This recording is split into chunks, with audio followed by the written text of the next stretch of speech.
placer tenerlos aquí en esta conferencia tan importante para los profesores por el tema que va a abordar la doctora Silvia Lisset Ramos de Robles. Bueno, el tema que va a abordar la doctora es Educación para la Salud, un reto en la formación de las nuevas generaciones. Voy a leer un breve currículum de la doctora para que la conozcan. Es doctora en Didáctica de las Matemáticas y las Ciencias Experimentales por la Universidad Autónoma de Barcelona.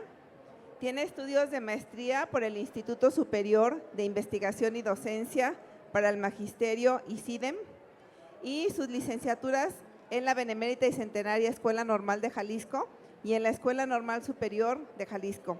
Actualmente es profesora investigadora del ICIDEM. Sus áreas de especialidad están relacionadas con la educación en ciencias, la educación para la salud y la educación ambiental.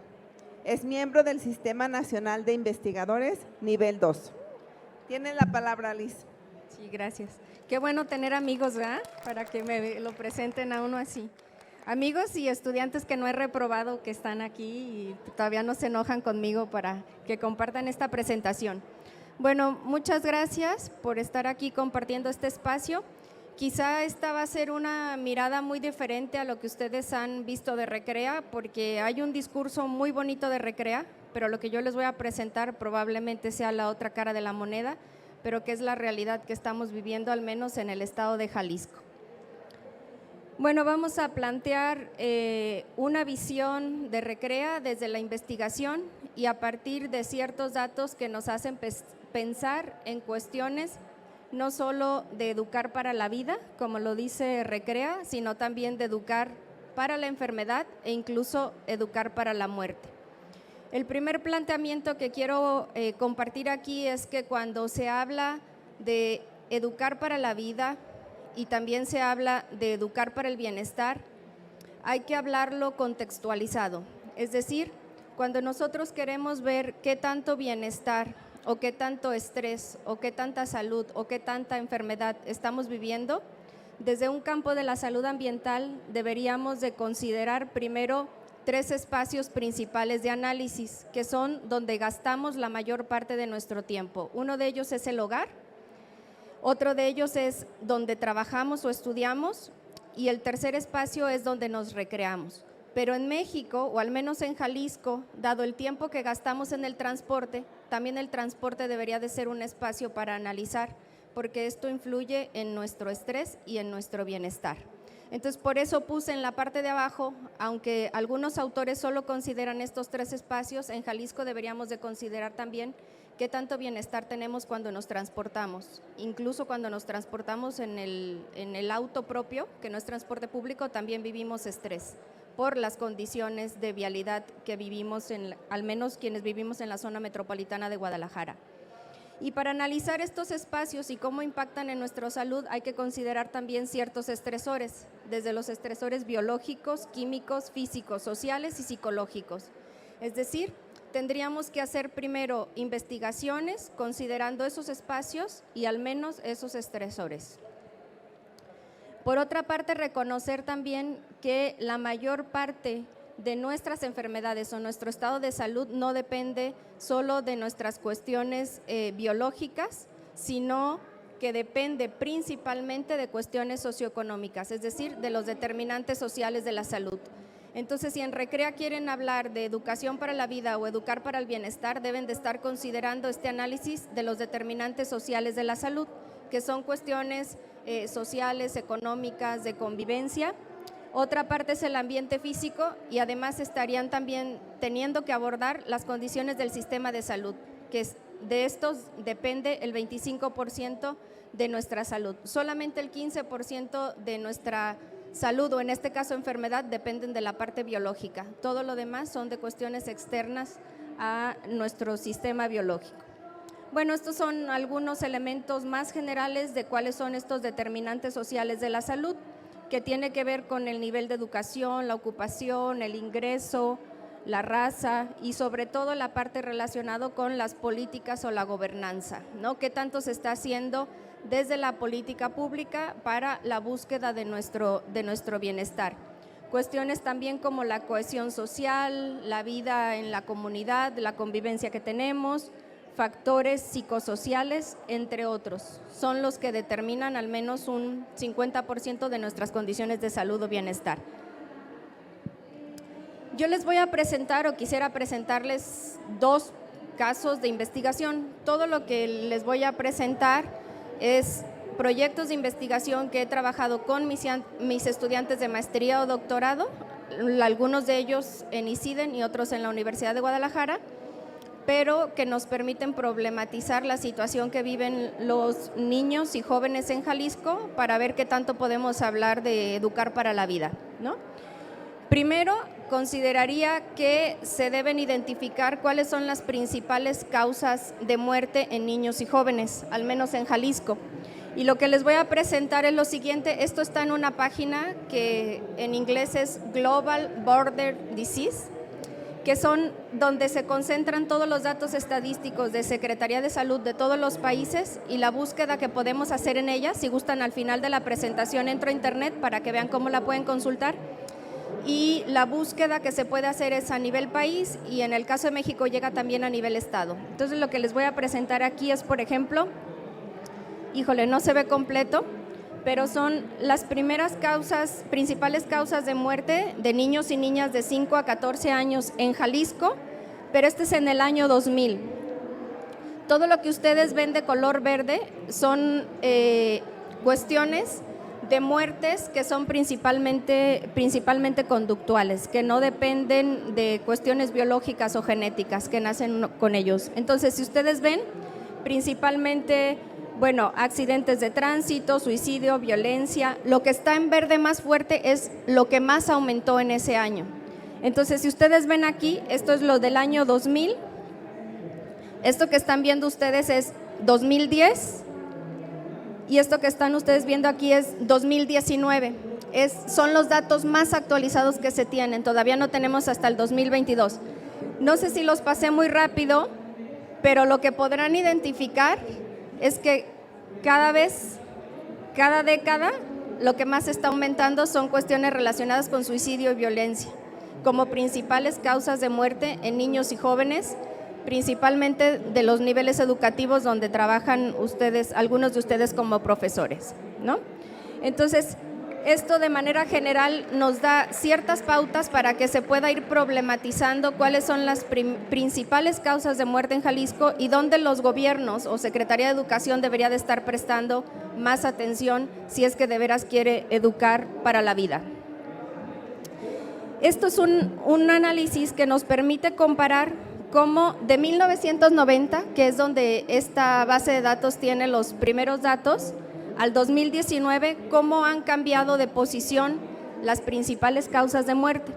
Y si ustedes ubican en el 2, 3 y 4, en el 2019, están en los primeros lugares estas causas de muerte que podríamos nosotros atender, o sea que no depende de enfermedades congénitas, como son accidentes de transporte, lesiones no intencionales y en cuarto lugar, suicidio y violencia interpersonal.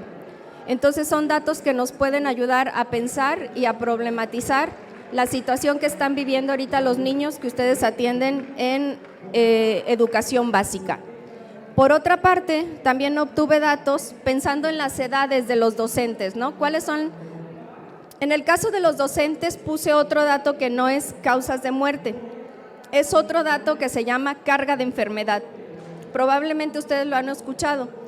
La carga de enfermedad es cuando no tenemos esta muerte prematura y llegamos casi a la expectativa de vida, que actualmente son 86 años, la expectativa de vida, podemos llegar a esos 86 años, pero cargando muchas enfermedades, es decir, con muchos medicamentos, con colitis, dolores musculares, diabetes, etcétera, y podemos llegar a vivir hasta 86 años, pero estamos cargando esas enfermedades, por eso se llama carga de enfermedad.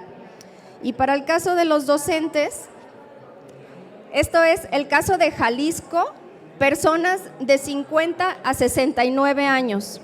Entonces, ¿cuáles son las principales carga de enfermedad? Pues está asociado principalmente a diabetes, lumbalgias, toda esta parte muscular, depresión, ansiedad, bipolaridad.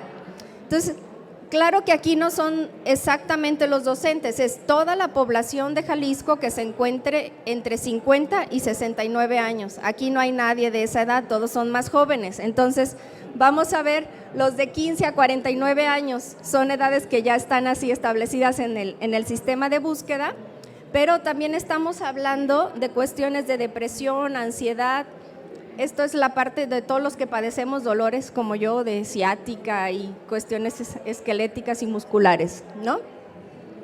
Entonces, esta es la parte también que si estamos pensando en el bienestar de la población jalisciense de estas edades y también de los docentes, deberíamos estar atendiendo estos aspectos. Solamente como un marco para pensar en qué implica entonces educar para la vida y educar para una vida sana. Deberíamos estar problematizando a partir de estos datos que están en las bases de datos. Les quiero presentar dos casos.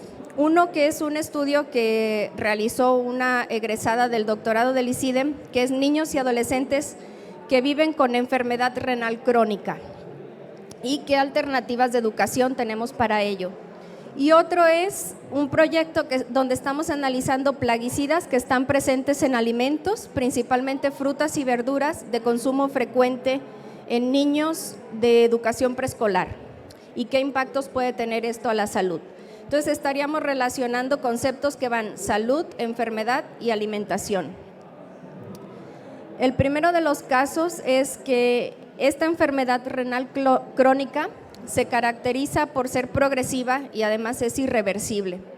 Entonces, ¿qué pasa con estos niños que empiezan a tener problemas renales en las primarias? Bueno, van deteriorando su salud hasta el grado en que abandonan las actividades escolares, empiezan con inasistencias frecuentes y dado que tienen la necesidad de ir a terapia, y necesitan muchos de ellos estar hospitalizados, terminan abandonando la escuela. Por lo tanto, ya no pueden seguir con su educación dentro de la escuela.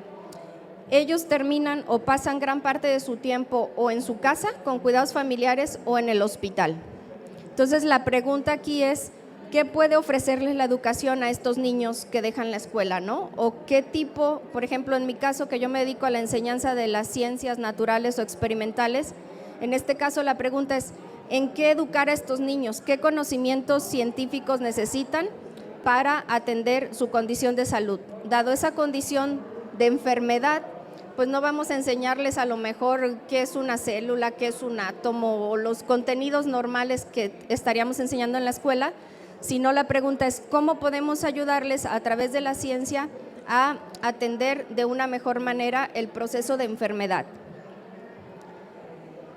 Trabajamos con el Hospital Civil de Guadalajara y lo que hicimos fue con los niños que estaban en atención hospitalaria, que existe también una aula hospitalaria, pero con muchas carencias y muy poca atención para los niños, empezamos a trabajar tanto con ellos como con sus mamás, porque son las que se hacen principalmente responsables del cuidado de los niños. Es muy raro ver a los papás cuidando los niños o a los hermanos. Entonces trabajamos con los niños y con las mamás a través de algunas entrevistas con las mamás, focus group y con los niños escribiendo ellos narrativas como tipo diarios que nos narraran su proceso de enfermedad. Entonces, ¿qué analizamos? El tema de algunas narrativas que hicieron los niños es cómo se sentían, cómo trabajaban la parte emocional o cómo estaban viviendo esta parte de estar hospitalizados, la situación en su casa, el ya no ir a la escuela. Y con algunas mamás, pues también cómo enfrentaban estas situaciones de tener que estar en el hospital, no estar atendiendo al resto de la familia y estar de un lado a otro o a veces casi viviendo en el hospital. Lo que yo les voy a compartir solamente son extractos de las narrativas de los niños. Dado el poco tiempo, no puedo compartir el de las mamás, ¿no? Entonces, por ejemplo, uno de los principales elementos es el cambio de sentido de la vida cotidiana para los niños. Lo primero que dice, pues yo ya no soy como mis primas, yo ya no tengo una vida normal. Las faltas de ortografía que ustedes pueden identificar ahí es porque las escribieron tal cual las niñas, ¿no? Se sienten discapacitados, se sienten enfermos y también esta situación ha afectado a la familia. Otros aspectos de lo que ellos comentan es que viven como con mucho enojo o con mucha represión porque ya no pueden comer como a ellos les gustaba. Ellos deben de tener una dieta muy específica donde está controlado incluso la cantidad de líquido que pueden ingerir por día, la cantidad de sal. Ya no pueden hacer mucho ejercicio, no pueden desgastarse físicamente, no pueden jugar como los demás niños. Algunos de ellos pues mencionan que ven a los niños jugándose en la calle y ellos no pueden estar como los otros, ¿no? Depresiones también, dice, tengo 3 meses de diálisis y a veces me pongo triste, me siento triste y sin ganas de seguir. Incluso algunos niños han manifestado su deseo de morir porque no viven felices y además sienten que están afectando a la familia, o sea que el resto de la familia está siendo afectada por tenerlos que atender a ella. Bueno, entonces, alguna pregunta es, frente a este tipo de situaciones, la pregunta a los planteamientos que hace Recrea es, pues, ¿cómo educar para la vida, no? Y no necesariamente cómo educar para la salud, cómo educar para vivir el proceso de enfermedad, ¿no? Entonces, planteamos un concepto de alfabetización científica donde decimos, es cierto, todos necesitamos saber de ciencias, pero probablemente no todos necesitamos saber lo mismo, porque en este caso hay prioridades. Y se plantea también que la ciencia sea una herramienta útil y socialmente relevante. Por lo tanto, en este caso nosotros planteamos que una verdadera estrategia para la vida o para enfrentar este proceso de salud es que debe de atender este autoconcepto y la valoración de sí mismo, aunque yo como ser humano esté enfermo, tengo que aprender a valorarme. Educar para el duelo y para el manejo de emociones en torno a la enfermedad, porque tienen emociones muy contrastantes, desde tristeza, enojo, bueno, pueden estar o muy tristes o muy enojados, pasan de un estado emocional a otro, o en depresión. Promover también esta educación de adherirse al tratamiento, porque lo que más hacen es que, como son niños o adolescentes, a escondidas están comiendo lo que no deben, pero porque se les antoja, ¿no? Comida con sal o tomando refrescos, Coca-Cola, etcétera, o ingiriendo algunas otras bebidas que no están dentro del tratamiento. Educar hacia otras manifestaciones del cuerpo, es decir, ellos necesitan o desean estar corriendo, brincando, andando en bicicleta, pero ¿cómo educarlos para que también aprendan a jugar o a hacer actividades que no les demanden tanto desgaste físico?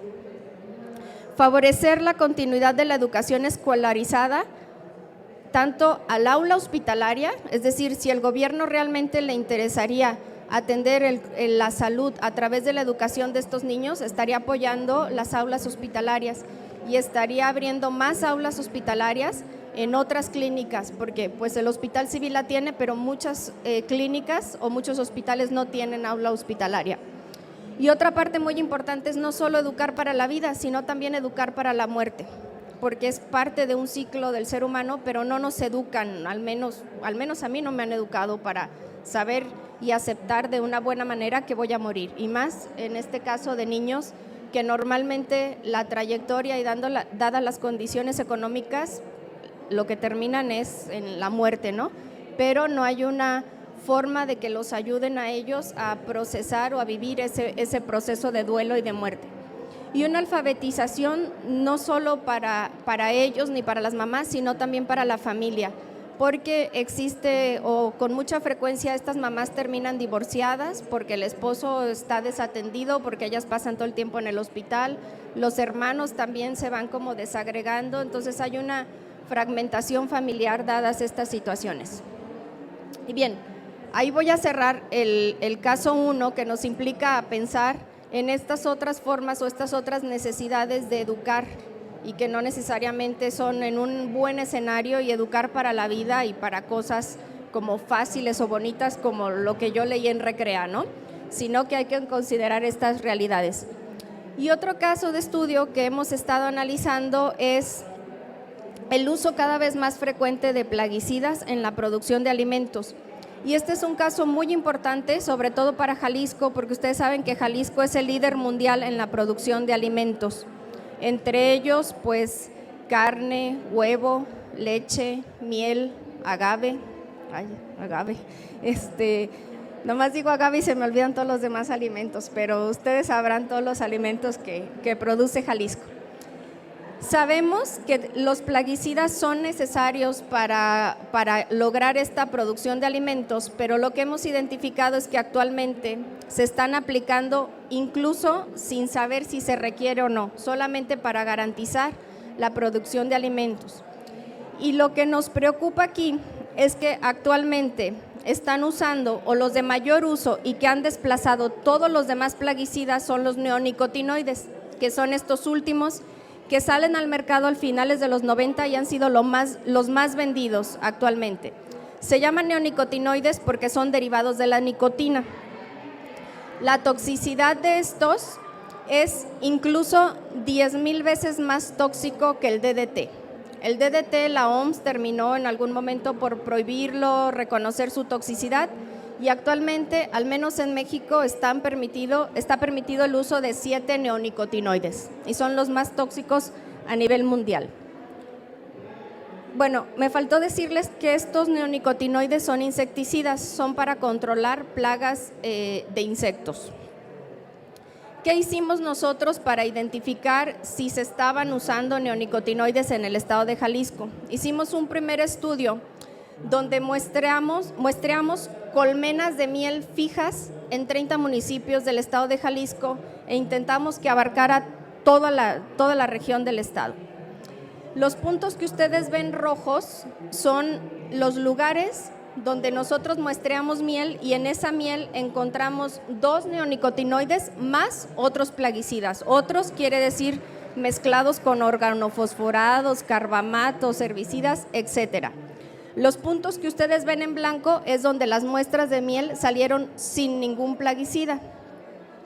Ustedes podrán ver cómo normalmente en la zona norte de Jalisco salieron sin contaminantes las muestras de miel. ¿Por qué? Porque son ambientes más naturales. Y no sé si ustedes identifiquen, pero más o menos los municipios que están en la zona sur son Ciudad Guzmán y sus alrededores, ¿no?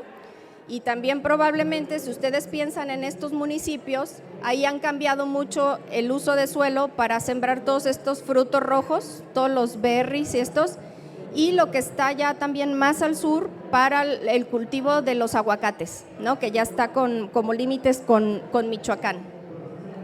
Quiere decir entonces que las abejas que andan en todas estas flores, en esta polinización, cuando producen la miel, reflejan en la miel los contaminantes a las que estuvieron expuestas, y las abejas que sobreviven, porque muchas de ellas al estar expuestas a estas dosis de plaguicidas mueren.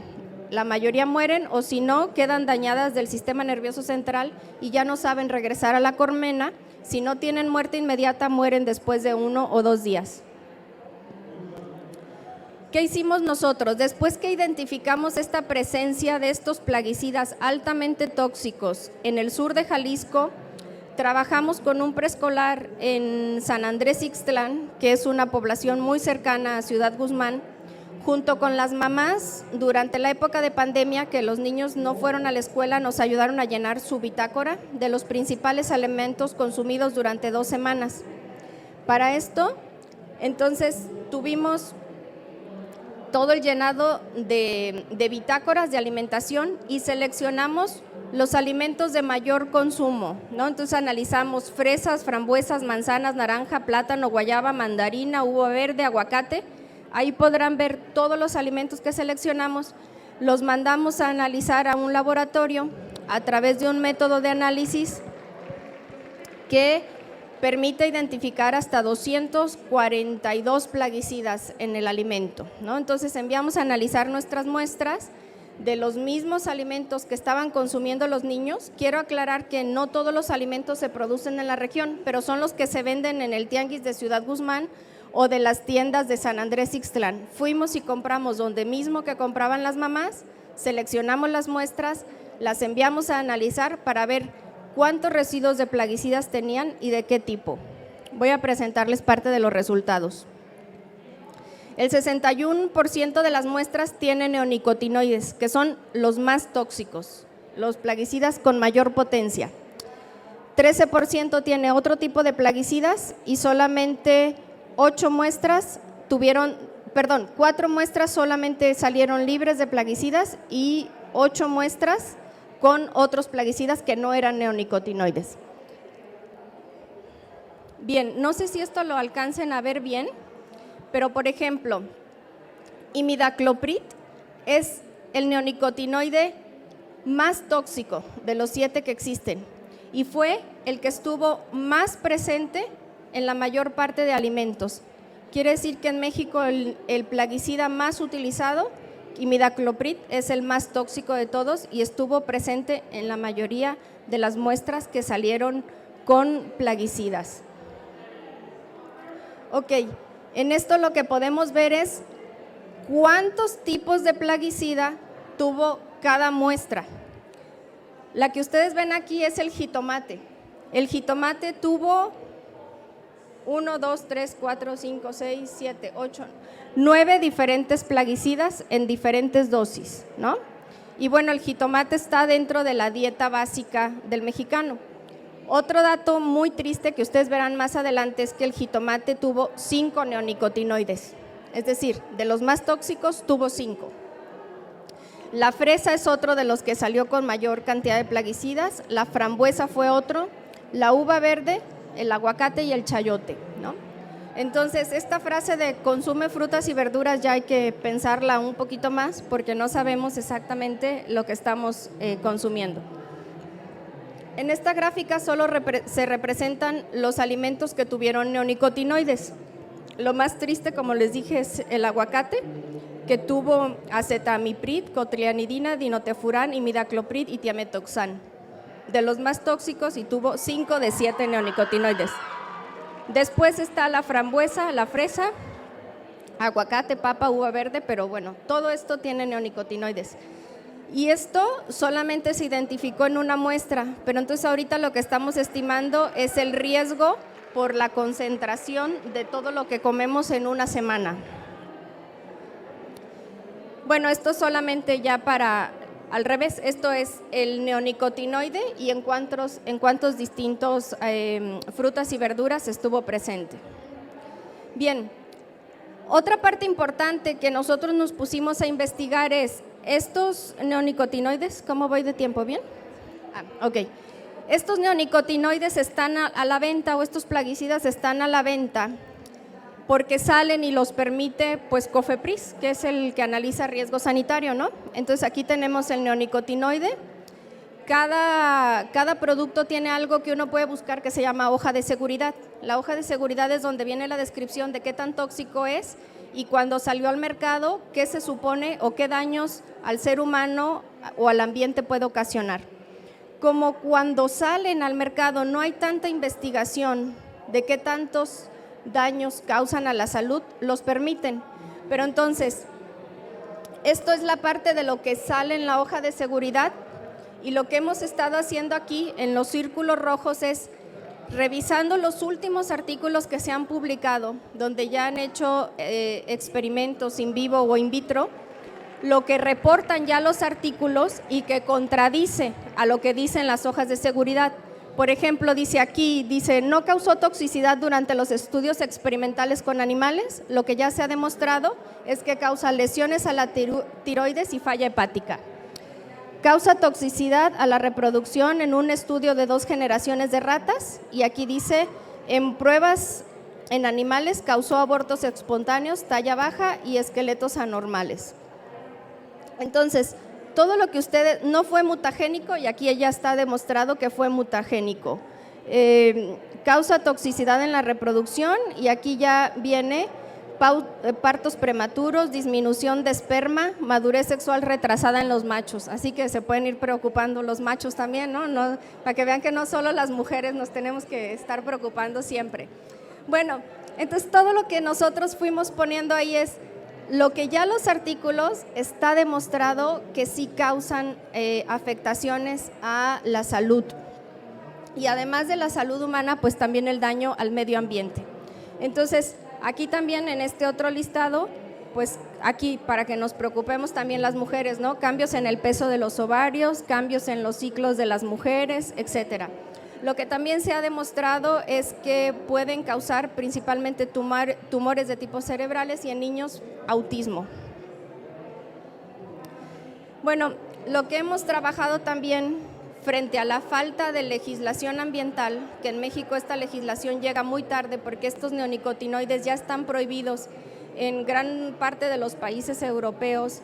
En Canadá solo los permiten si el productor de alimentos demuestra que está por perder casi todos sus alimentos y le dan una licencia de aplicación por única ocasión y no los puede volver a utilizar. ¿Por qué? Porque además son persistentes. Ha habido personas que me preguntan, oiga, ¿y si le pongo cloro, más yodo, más vinagre, más no sé qué? No se eliminan ni así, no se eliminan tampoco hirviéndolos. No hay forma hasta ahorita muy fácil de eliminarlo. Ayer estaba leyendo un artículo intentando entender cómo sí se podrían eliminar y explicaban que solamente por una reacción de oxidación y con carbono activado de no sé qué cosa, pero eran procesos muy caros y lograban degradarlos un poco en agua. Pero en alimentos se quedan, en suelo se quedan, en la planta se quedan, son persistentes y además son sistémicos y son muy pequeños de tal manera que van raíz, tallo, hoja, fruto, polen, todo.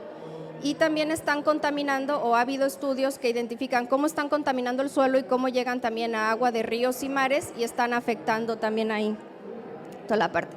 Bueno, entonces ya para finalizar y no entretenerlos tanto, lo que hemos empezado a trabajar son algunas experiencias con huertos escolares. Quizá principalmente si me preguntan, pues, ¿qué podríamos sembrar? Pues a lo mejor jitomates, ¿verdad? Porque es lo más contaminado, es lo que más nos asustó porque tiene muchos neonicotinoides.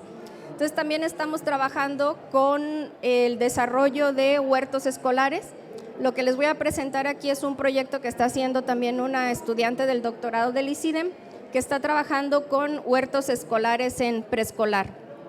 Y el trabajo con el huerto escolar empieza desde que los niños se familiaricen y conozcan el suelo, porque muchas veces pasamos desapercibido que el suelo es el principal soporte en la producción de alimentos y empezamos como desde la germinación, pero no reconocemos el valor que tiene el suelo, ¿no?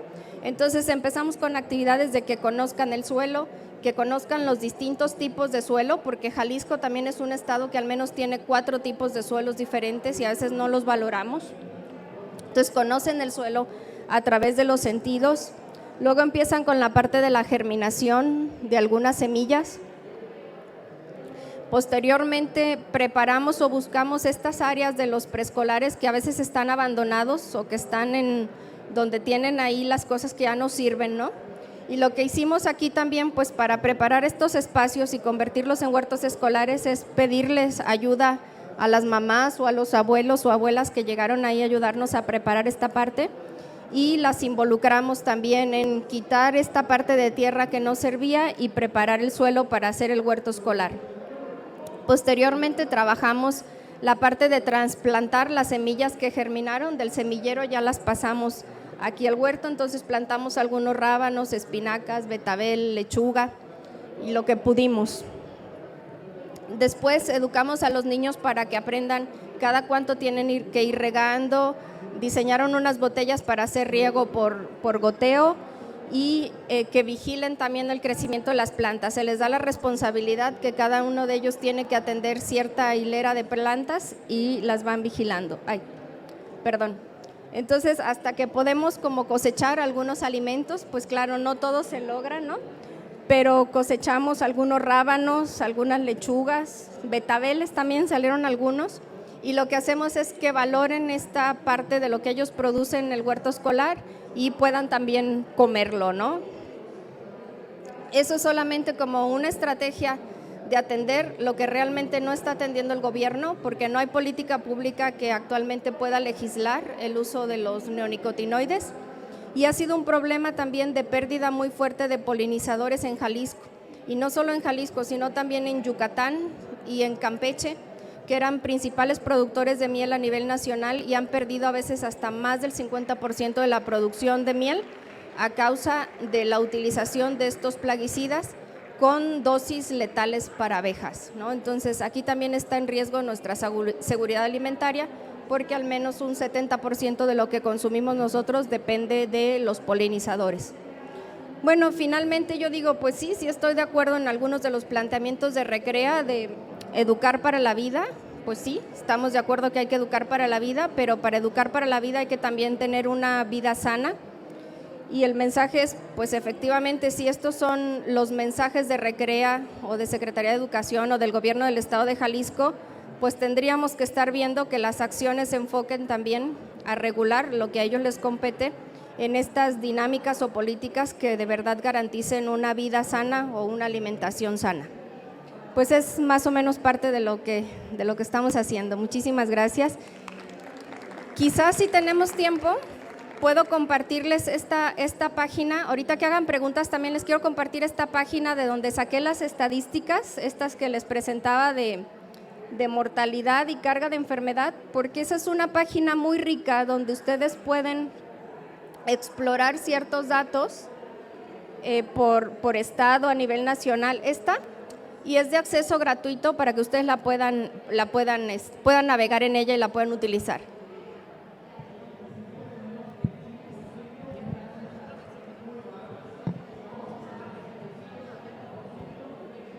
Hola, ¿qué tal? Mi nombre yo soy Alejandro Lisjuan, yo soy el coordinador del programa Sigamos Aprendiendo en el Hospital, en donde hace un momento usted mencionaba que era lamentable que no se atendieran estos niños. Desde el 2006, aquí en Jalisco, hasta la fecha, tenemos el programa funcionando en 5 hospitales de la zona metropolitana, que son esos hospitales a nivel regional y que atienden pues niños que por su situación de enfermedad no pueden seguir estudiando. Y por otro lado, en huertos escolares, aquí tengo 2 de mis compañeros que trabajan esas acciones dentro de las escuelas. Entonces, Secretaría de Educación Jalisco sí se está preocupando por atender estas situaciones y sí los llevamos a que se fomente esta parte de Recrea, haciendo comunidades en y para la vida a través de aprendizajes dialógicos. Entonces, en ese sentido, Jalisco está haciendo su labor en estos temas tan importantes.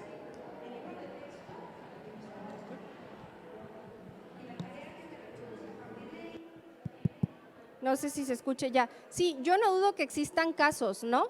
Lo que yo creo, por ejemplo, cuando yo estuve trabajando ahí en el hospital civil, en el aula hospitalaria, había muy poco espacio para los niños que realmente necesitaban la atención del aula hospitalaria y quienes llegaban, o al menos yo que también estudié en la Normal de Jalisco, no tenía la formación para trabajar cuestiones de pedagogía hospitalaria.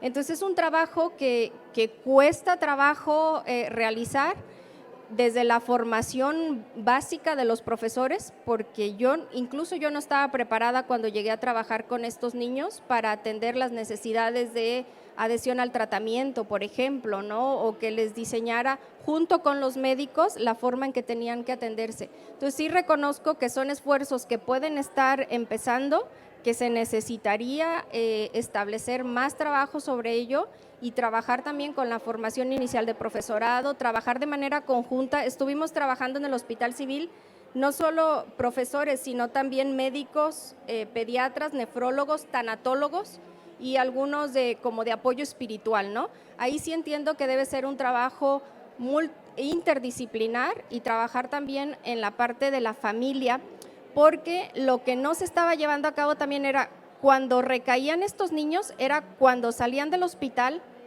y se iban a casa. No hay un seguimiento ni médico ni del aula hospitalaria al seguimiento del tratamiento en casa, por ejemplo. Y hay lugares donde sí les atienden tanto el seguimiento en casa, la parte de adhesión al tratamiento. No te escuchamos. En este caso sí se está llevando a cabo. Con esto de la pandemia, el trabajo en casa nosotros atendemos. Recordando que pedagogía hospitalaria es un tema que se trabaja en otros estados.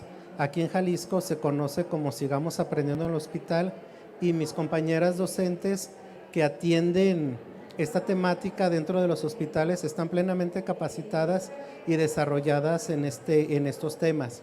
Cabe señalar que nosotros nos enfocamos a los aprendizajes claves, sustantivos, mínimos necesarios que le permitan al niño seguir aprendiendo en y para la vida, como lo menciona nuestro proyecto de Recrea. Y nosotros participamos dentro del grupo multidisciplinario dentro de un hospital. Y ahí tenemos en los hospitales civiles aulas, porque no solamente se atiende dentro del aula, sino también en cama. Tenemos esas dos versiones y con esta situación de pandemia traspasamos muros y atendemos o tenemos esa relación ya más estrecha con aquellos niños que por su situación regresan a casa y nos ponemos en comunicación y tenemos un contacto con ellos. Sí, no lo dudo. Yo creo que se deben sumar más esfuerzos porque lo que demuestra la estadística es que cada vez tenemos más niños con daño renal crónico en el estado de Jalisco, ¿no? Entonces cada vez la demanda es mayor y que hay una situación también de contaminación ambiental que está haciendo que estos casos se incrementen, ¿no? Y va a hacer falta la formación de recursos humanos que sepan atender de una mejor manera estas situaciones. Bien. Lo que les quería comentar es esta página, también por si alguien la quiere consultar. En esta página, para que ustedes entren de manera general, voy a abrir otra. Pueden poner en la búsqueda general, así tal cual, Global Border Disease. Por si alguien quiere consultar esto, pueden entrar aquí y luego se van a la segunda gráfica que se muestra aquí y luego se van a esta y en esta se van a interactuar con los datos de visualización.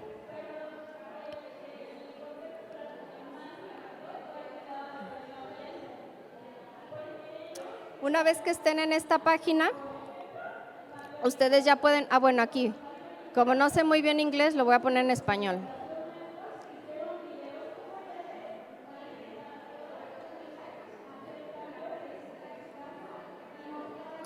Entonces, en esta página ustedes pueden poner aquí la causa de muerte. En este caso, eligen aquí causa de muerte. Aquí en mundo pueden poner México o pueden poner Jalisco.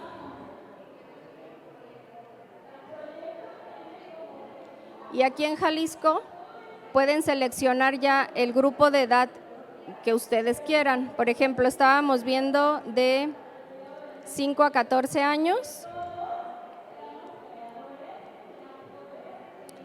Y aquí está mostrándonos el más reciente, el 2019, pero ustedes pueden mover el año que gusten aquí en esta línea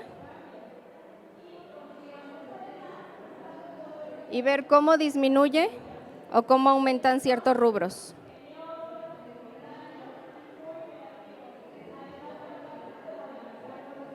Y entonces aquí ya, por ejemplo, aquí ustedes pueden ver que del 2018 al 2019, no, me voy a ir hasta el 2019. Del 2018 al 2019, si se posicionan, por ejemplo, aquí en suicidio, el suicidio aumentó el 3.61% de un año a otro, mientras que la violencia el 0.95%. Y aquí ustedes también pueden jugar con elementos de diagrama. Este fue el que comparaba algunos datos de un año con otro. Y aquí pueden analizar ustedes los años que les decía que vivimos con discapacidad o con carga de enfermedad. Esto solamente para que ustedes puedan manejar todas estas estadísticas estatales, nacionales o mundiales que les permita comparar cuáles son las principales causas de muerte, carga de enfermedad en los distintos grupos de edad para quien le interese cuestiones relacionadas con salud o enfermedad.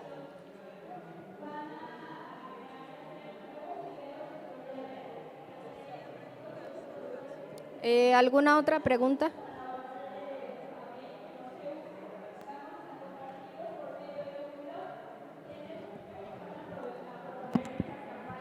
Mucho gusto, doctora. Muy interesante esta postura del proceso de la investigación. Yo creo que resaltaría aquí dos cosas y tengo una curiosidad justamente, ¿no? Dentro de todas las nuevas tendencias o aquellos puntos que se deben resaltar en la educación, Me parece muy pertinente cómo se está abordando y creo que justamente hoy se estuvieron discutiendo en la mesa ese valor de la interdisciplinariedad. Usted puede aportar desde el conocimiento científico y darle peso justamente al papel que tiene la formación, bueno, o la educación en general en el ámbito de ciencias, pero a partir de ese conocimiento que usted tiene, ¿no? Yo creo que un siguiente paso en esta investigación sería justamente buscar estas estrategias de divulgación científica, de tal manera que en episodios tan pequeños como este proceso del fruto, de los huertos, realmente haya un aprender en y para la vida, por ejemplo, en el caso de los niños, al hacerlos conscientes de por qué ahora debemos construir huertos urbanos, ¿no? ¿Cuál es el riesgo del cual nos estaríamos a lo mejor alejando? Y todo el empoderamiento o incluso el nuevo proceso o la nueva significación que le daría a los docentes que implementen este tipo de estrategias, ¿no? Ya no se va a tratar solamente de construir un huerto en casa, porque se trata de o en la escuela, porque es algo que nos piden en planes y programas, ¿no? Sino todo el peso científico, vamos a llamarle, o estas nuevas tendencias que le van a dar significado a este aprendizaje para la vida, ¿no? Yo creo que la invitación sería esa, o destaco mucho de esta intervención que usted hace, ese peso interdisciplinar y la conexión entre los dos espacios, lo científico, que también es una de mis líneas de interés, con la parte de la educación. Sí, y la educación no solo interdisciplinaria, sino intergeneracional también, ¿no? Porque esta parte de huertos escolares que se pueden trabajar, también huertos en casa o huertos comunitarios, lo que ayuda es que los aprendizajes también de las distintas generaciones se puedan ir heredando, ¿no? Porque tenemos abuelos o mamás o papás que saben el manejo, el cultivo de la tierra y todo, y que rescatemos esos saberes también tradicionales de nuestro pueblo mexicano, y que se puedan incorporar como parte de educar para la vida, efectivamente. Muchas gracias. ¿Alguna otra pregunta? Sí, buenas tardes.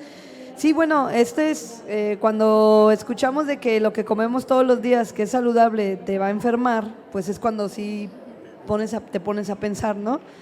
Creo que una de las cosas que está faltando, y ahí vendría mi pregunta, es cómo hacer que el conocimiento, los programas lleguen a todo Jalisco, porque se sigue centralizando. Jalisco no es la zona metropolitana, Jalisco son 125 municipios, cada municipio tiene sus contextos diferentes y lamentablemente los programas, los proyectos, las investigaciones se quedan como centrificadas. ¿Cómo hacer que lleguen a las comunidades donde incluso ellos tienen conocimientos y son como movidos por lo que está ahorita, que es tal programa, tal proyecto? O sea, ¿cómo expandir esa divulgación de la ciencia? Un poco lo que comentaba el compañero. Pues podría pensar en varias estrategias, ¿no? Lo que hemos trabajado por una parte es con asociación de productores. O sea, hemos trabajado, ese aplauso no es para aquí, pero hay que oírlo. Hemos trabajado con, por ejemplo, productores de huevo, productores de leche, productores de miel. ¿Qué otros productores? Ahora no recuerdo. Hemos trabajado con asociaciones de mujeres que están trabajando con producción de huertos orgánicos, ¿no? Y que también tienen sus pequeñas cooperativas aquí, que traen y venden los productos de los distintos municipios y tienen aquí un mercado local de venta de productos orgánicos. Yo creo que una parte es llegar a la población que no necesariamente esté en escuelas, ¿no? De educación no formal. Y otra parte yo creo que sí podría, con productores de agave también hemos trabajado. Y otra parte sí sería como responsabilidad de estos directivos que tienen a su cargo como varias zonas escolares o varias escuelas, que puedan ir promoviendo más estos programas en los distintos municipios y que no se quede como concentrado aquí. Yo creo que sí, la parte de esos líderes o gestores educativos sería, dado que son responsables de varias escuelas, poder ir promoviendo estas acciones de una alimentación o una vida sana. Y otra es trabajar también, lo que hemos visto que ha funcionado mucho es trabajar con mujeres. O sea, las mujeres son muy emprendedoras en el ámbito de cuidado de la salud, de emprender cuestiones de cuidado ambiental y demás. Ha funcionado mucho trabajar con estas mujeres más activas en estos aspectos. Bien, pues con esta última pregunta vamos a cerrar la sesión.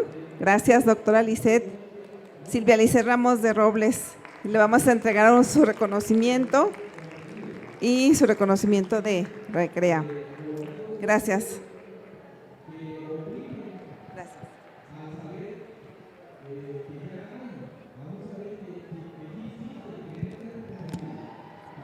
Gracias.